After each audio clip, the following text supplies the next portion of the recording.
देखिए, अभी हम आपको हड़प्पा सभ्यता का महत्वपूर्ण ऑब्जेक्टिव के बारे में बताएंगे। यदि इस वीडियो को शुरू से आखिर तक देख लें तो आपको हड़प्पा सभ्यता से जुड़ा हुआ महत्वपूर्ण ऑब्जेक्टिव आसानी से समझ में आ जाएगा। तो ध्यान दीजिए, सिंधु सभ्यता को ही हम लोग हड़प्पा सभ्यता कहते हैं। और सिंधु सभ्यता को सिंधु सभ्यता इसलिए कहा जाता है क्योंकि इस सभ्यता के अधिकतर लोग जो थे वह सिंधु नदी के किनारे बसे हुए थे, इसलिए इस सभ्यता को सिंधु सभ्यता कहा गया। जबकि सिंधु सभ्यता में सबसे पहले खोजा गया नगर हड़प्पा था, इसलिए इस सभ्यता को हड़प्पा सभ्यता भी कहा जाता है। यदि सिंधु सभ्यता बोले या हड़प्पा सभ्यता बोले तो समझिएगा कि दोनों एक ही है। तो देखिए देखिए प्रश्न है, सिंधु सभ्यता का खोज किसने किया? देखिए, सिंधु सभ्यता को खोज किया है राय बहादुर दयाराम साहनी ने। राय बहादुर दयाराम साहनी ने। यदि आपसे कोई पूछे कि सिंधु सभ्यता का खोज किसने किया या हड़प्पा सभ्यता का खोज किसने किया, कहिएगा राय बहादुर दयाराम साहनी ने। फिर अगला प्रश्न है, हड़प्पा सभ्यता किस युग की सभ्यता है? हड़प्पा सभ्यता कांस युग की सभ्यता है। कांस युग या इसी को कहा जाता है प्राक ऐतिहासिक युग। कांस युग की सभ्यता इसलिए कहा जाता है क्योंकि सिंधु सभ्यताओं में जो काफी मात्रा में बर्तन मिला है धातु का, उनमें से सबसे ज्यादा कांसा धातु का ही बना हुआ बर्तन था। यही कारण है कि सिंधु सभ्यता को कांस युग में रखा गया। क्यों? क्योंकि वहां पर ज्यादा कांसा का प्रयोग किया हुआ था। फिर अगला देखिए, अगला प्रश्न है, सिंधु सभ्यता का क्षेत्रफल किस आकार का था? कहने का तात्पर्य, सिंधु सभ्यता का क्षेत्रफल किस आकार का था, इसका मतलब यह हुआ कि कैसा देखने में लगता था। जैसे आप श्रीलंका को देखे होंगे, श्रीलंका का आकार अंडाकार है, उसी तरह से सिंधु सभ्यता के बारे में चर्चा करें तो इसका आकार है त्रिभुजाकार। किस आकार का है? त्रिभुजाकार। जब सिंधु सभ्यता को आप गौर से देखिएगा ना, ऐसा लगेगा त्रिभुज के जैसा उसका रंग रूप है। इस कारण से सिंधु सभ्यता के क्षेत्रफल को त्रिभुजाकार क्षेत्रफल कहा जाता है। फिर आगे है, हड़प्पा सभ्यता में बंदरगाह यानी कि गोदीबारा का साक्ष्य कहां से मिला है? तो बंदरगाह का साक्ष्य मिला है लोथल से। कहां से मिला है? लोथल से। बंदरगाह उसे कहा जाता है जो समुद्र के किनारे का क्षेत्र होता है, जहां पर कि बहुत सारे पानी वाला जहाज आते हैं और सामान लाद करके जाते हैं या फिर वहां पर उतार करके जाते हैं। कुल मिला के आपको याद रखना है, जिस स्थान पर पानी वाला जहाज किसी सामान को उतारते हैं या फिर वहां से लाद करके दूसरे जगह जाते हैं, तो ऐसे सब एरिया को या फिर वैसे सब क्षेत्र को बंदरगाह कहा जाता है। और बंदरगाह को गोदीबारा भी बोला जाता है। तो सिंधु सभ्यता में गोदीबारा का प्रमाण मिला है लोथल से। फिर आगे प्रश्न है, हड़प्पा सभ्यता में सर्वप्रथम किस स्थान की खुदाई की गई थी? देखिए, सबसे पहले खोजा गया नगर था हड़प्पा। अभी कुछ देर पहले आपको समझाए थे, सिंधु सभ्यता को हड़प्पा सभ्यता इसलिए कहा जाता है क्योंकि सिंधु सभ्यता में सबसे पहले हड़प्पा नगर को खोजा गया था। हालांकि सबसे बड़ा नगर मोहनजोदड़ो था। सबसे बड़ा नगर बोले ना तो मोहनजोदड़ो, लेकिन सबसे पहले खोज किया गया, खनन किया गया, उत्खनन हुआ हड़प्पा का। फिर आगे देखिए, आगे प्रश्न है, हड़प्पा सभ्यता के पतन का मुख्य कारण क्या है? देखिए, सिंधु सभ्यता के पतन के कारण के बारे में चर्चा करें तो बहुत सारे कारण है, बहुत सारे कारण। जैसे बाह्य आक्रमण, भूकंप, बाढ़, उपरोक्त सभी, इनमें से सभी हो जाएगा आंसर। हालांकि सबसे ज्यादा बल दिया गया है बाढ़ को, सबसे ज्यादा अधिक बल दिया गया है बाढ़ को, लेकिन ऐसा प्रश्न रहे और इनमें से सभी दिया हुआ रहे तो इनमें से सभी मारिएगा। फिर आगे देखिए, हड़प्पा संस्कृति आधारित थी किस पर? तो हड़प्पा एक नगरीय सभ्यता थे, अर्थात यह कि हड़प्पा जो स्वरूप था, हड़प्पा का जो स्वरूप था वह नगर वाला स्वरूप था। वहां पर 6 बड़े बड़े नगरों का प्रमाण मिला है। कितने? 6 बड़े बड़े नगरों का प्रमाण मिला है। तो नगर में रहने वाले पता है कि लोग ज्यादा व्यापार पर आश्रित होते हैं, तो इसलिए आपको याद रखना है हड़प्पा संस्कृति आधारित थी व्यापार पर। किस पर? व्यापार पर। ऐसे भी नगर के लोग ज्यादा निर्भर रहते हैं, आश्रित रहते हैं व्यापार पर। फिर आगे है, हड़प्पा सभ्यता के लोग किसकी उपासना करते थे? तो वहां के लोग जो है मातृ देवी की उपासना अधिक करते थे। आपसे यदि यह पूछे कि हड़प्पा सभ्यता के लोग किसकी उपासना करते थे, तो कहिएगा मातृ देवी का। किनका? मातृ देवी का। फिर आगे देखिए, आगे प्रश्न है, हड़प्पा सभ्यता की सबसे महत्वपूर्ण विशेषता क्या थी? हड़प्पा सभ्यता की सबसे महत्वपूर्ण विशेषता थी नगर योजना। क्या? नगर योजना। वहां पर जो घर मकान बने थे एकदम एक निश्चित क्रम तरीका से, गली जो थे एकदम सीधा थे, नाला जो थे वो भी एकदम खूबसूरत ढंग से बनाया गया था। तो यदि आपसे कोई पूछे कि सिंधु सभ्यता की महत्वपूर्ण विशेषता क्या है, तो नगर योजना और वहां की वास्तुकला भी महत्वपूर्ण विशेषता में है। फिर है हड़प्पा सभ्यता का सबसे बड़ा नगर कौन सा था? अभी हम बताए थे बड़ा नगर था मोहनजोदड़ो, भले ही सबसे पहले खोजा गया नगर था कौन सा? हड़प्पा, लेकिन सबसे बड़ा था मोहनजोदड़ो। फिर आगे देखिए, आगे प्रश्न है हड़प्पा का उत्खनन किसने किया, ना कि हड़प्पा का खोज किसने किया? हड़प्पा का खोज किया है राय बहादुर दयाराम साहनी ने। हड़प्पा का जैसे खोज हुआ ना, तो वहीं से शुरू हो गया सिंधु सभ्यता का खोज या हड़प्पा का खोज। हड़प्पा का खोज राय बहादुर दयाराम साहनी ने 1921 में किया था। कब किया था? 1921 में। फिर आगे देखिए, आगे है हड़प्पा सभ्यता की मोहरे किस चीज की बनी हुई थी, यानी कि वहां जब मोहर का प्रयोग किया गया था, हम लोग भी ठप्पा मारने के लिए करते हैं, मोहर जो वहां पर बना हुआ था सेलखरी पत्थर का। किस पत्थर का? सेलखरी पत्थर का। सेलखरी पत्थर बहुत ही खूबसूरत और मजबूत होता है। फिर आगे है सिंधु घाटी के निवासियों को किस धातु का ज्ञान नहीं था? वहां के जो लोग थे ना, वहां के लोगों को तांबा के बारे में पता था। आपको पता होगा कि मनुष्य के द्वारा खोजा गया पहला धातु है तांबा। वहां के लोगों को चांदी के भी बारे में पता था, वहां के लोगों को सोनों के बारे में पता था, लेकिन वहां के लोगों को नहीं पता था लोहा के बारे में। लोहा के बारे में अनजान थे वहां के लोग, सिंधु सभ्यता के लोग। तो यहाँ पर प्रश्न है सिंधु घाटी के निवासियों को किस धातु का ज्ञान नहीं था? इसका हो जाएगा उत्तर लोहा। फिर आगे देखिए, आगे प्रश्न है मोहनजोदड़ो किस नदी के किनारे बसा था? मोहनजोदड़ो सिंधु सभ्यता का सबसे बड़ा नगर था और यह वहां के प्रसिद्ध नदी सिंधु नदी किनारे बसा हुआ था। सिंधु सभ्यता का पवित्र नदी बोले या प्रसिद्ध नदी बोले तो कहिएगा सिंधु।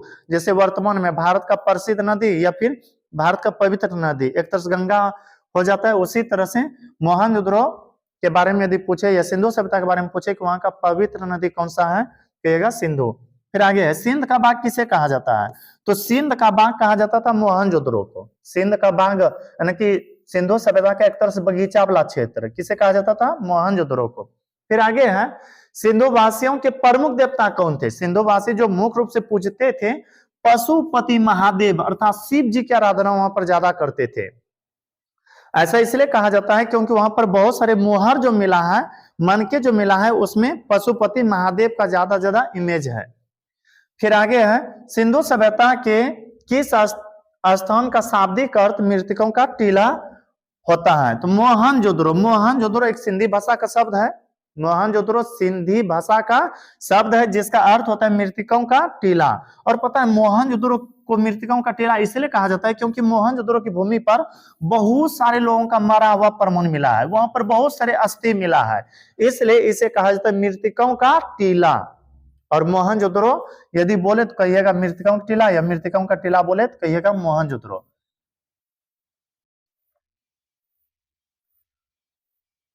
किधर चला गया जी?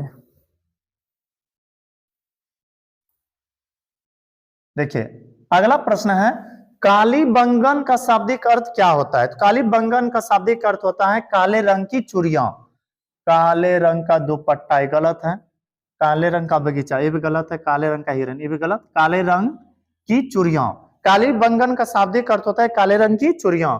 फिर सिंधु सभ्यता की जुड़वा राजधानी किसे कहते हैं? जुड़वा राजधानी कहा जाता था मोहनजोदड़ो और हड़प्पा को। पता है मोहनजोदड़ो और हड़प्पा को जुड़वा राजधानी कहने वाले व्यक्ति का नाम है पिग्गट। पिग्गट वह इतिहासकार थे जिन्होंने की बताया कि मोहनजोदड़ो और हड़प्पा दोनों जुड़वा राजधानी है।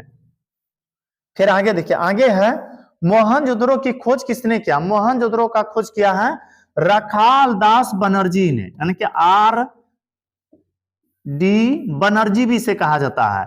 आर का मतलब रखाल और डी का मतलब दास। रखाल दास बनर्जी ने मोहनजोदड़ो का खोज किया था 1922 ईस्वी में। वही मोहनजोदड़ो जो सिंधु नदी किनारे बसा हुआ था। भारतीय पुरातत्व का पिता किसे कहा जाता है? भारतीय पुरातत्व का पिता कहा जाता है अलेक्जेंडर कनिंघम को। अलेक्जेंडर कनिंघम को इसलिए कहा जाता है क्योंकि यह पुरातत्व विभाग के पहला डायरेक्टर थे।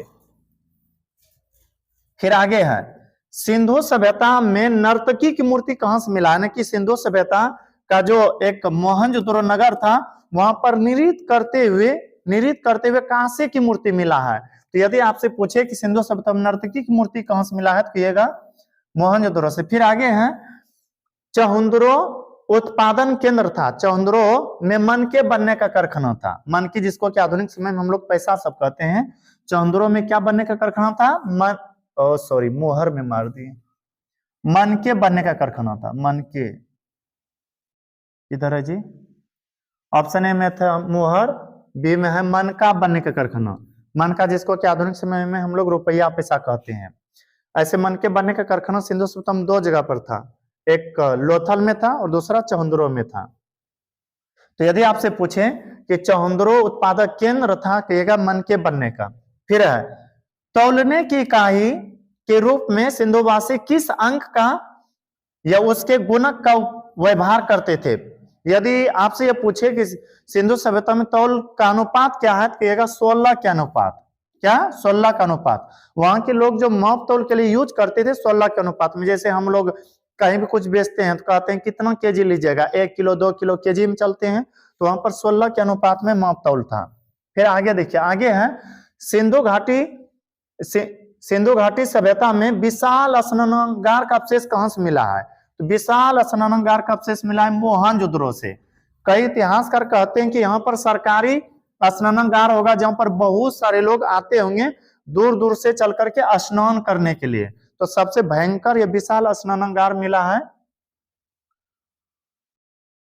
मोहनजोदड़ो से। फिर है कालीबंगन कहां स्थित है? कालीबंगन राजस्थान में स्थित है। कालीबंगन कहां है? राजस्थान में। वही कालीबंगन जिसका अर्थ होता है काली चूड़ियां। फिर है सिंधु सभ्यता की प्रमुख फसल क्या थी? सिंधु सभ्यता का प्रमुख फसल था गेहूं जो। क्या था? गेहूं जो, इसलिए इनमें से दोनों हो जाएगा। फिर है हड़प्पा तथा मोहनजोदड़ो कहां स्थित है? यह दोनों शहर या दोनों नगर पाकिस्तान में स्थित है। कहां स्थित है? पाकिस्तान में। फिर है आगे मोहनजोदड़ो की सबसे बड़ी इमारत इनमें से कौन सी है? सबसे बड़ी जो इमारत है वह माना गया अन्नागार को, जहां पर कि अनाज रखा जाता था। क्या रखा जाता था? अनाज। मोहनजोदड़ो में एक ऐसा विशाल अन्नागार मिला है जो कि शायद सिंधु सभ्यता में सबसे बड़ा था, सबसे बड़ा। यदि कोई बोले कि मोहनजोदड़ो की सबसे बड़ी इमारत कौन सा है, कहेगा अन्नागार, जहां पर कि अनाज रखा जाता था। फिर हड़प्पा सभ्यता की खोज कब हुआ? तो हड़प्पा सभ्यता का खोज अभी बताया था 1921 ईस्वी में हुआ है। हड़प्पा सभ्यता पूछे या सिंधु सभ्यता एक ही होता है, और खोज हुआ है इसका 1921 ईस्वी में। धोलावीरा कहाँ है? तो धोलावीरा है गुजरात में। कहाँ है? गुजरात में। फिर आगे प्रश्न है मोहनजोदड़ो की खोज कब हुआ? मोहनजोदड़ो का खोज आर.डी. बनर्जी ने, यानी कि रखालदास बनर्जी ने किया था। कब? 1922 ईस्वी में। फिर है सिंधु घाटी सभ्यता का ज्ञान मिलता है। सिंधु घाटी के बारे में यदि आपको जानना है तो वहां पर जो पुरातत्व संबंधी साक्ष्य मिला है, सबूत मिला है, उसी के माध्यम से जान सकते हैं। वहां पर कोई भी लिखा हुआ पुस्तक नहीं मिला है। हाँ, अभिलेख मिला है, लेकिन इतिहासकार उसको देख देख करके पढ़ ही नहीं पा रहे, तो उससे क्या फायदा मिलने या नहीं मिलने से। बस मुख्य रूप से जो हड़प्पा सभ्यता के इतिहास लिखा गया है पुरातत्व संबंधी साक्ष्य से, यानी कि वहां पर जो जो डॉक्यूमेंट्स मिला, जो जो सबूत मिला, उसी के आधार पर हड़प्पा सभ्यता के इतिहास लिखा गया है। फिर आगे हड़प्पा कालीन लोगों ने नगरों तथा घरों के विन्यास के लिए कौन सी पद्धति अपनाई थी? तो ग्रिड पद्धति अपनाई थी। वहां के लोग जो थे, सिंधु सभ्यता के लोग जो थे, अपने घरों को बनाने के लिए ग्रिड पद्धति को अपनाया था। अब कहेगा ग्रिड पद्धति क्या होता है? तो वहां के लोग जो घर बनाते थे एक निश्चित क्रम में, सड़क जो होते थे एकदम सीधा होते थे, गली जो होते थे वो भी एकदम सीधा होते थे।